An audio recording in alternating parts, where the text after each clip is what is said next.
Welcome to Penrose Learning, where we make understanding easy. In this video, I will explain how to replace a valve cover gasket on a Hyundai Sonata. First, gather your tools, including a socket set, torque wrench, and the new valve cover gasket. Make sure your engine is completely cool to avoid burns. Always disconnect the negative battery terminal before you begin to ensure safety and prevent any electrical problems during the repair process.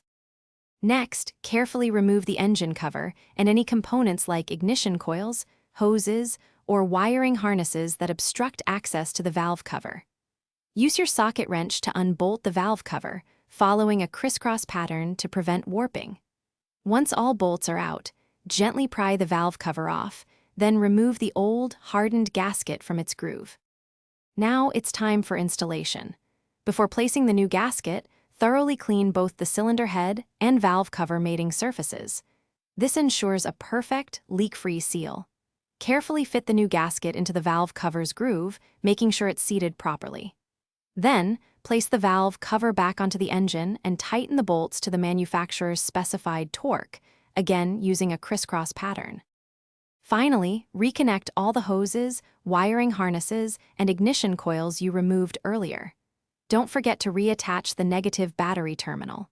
Start your engine and let it run for a few minutes, carefully checking around the new valve cover gasket for any signs of oil leaks.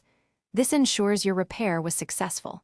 Also, check the description for a link to Darn Tough socks and other great deals. Thanks for watching. If this was helpful, leave a like and consider subscribing. See you next time.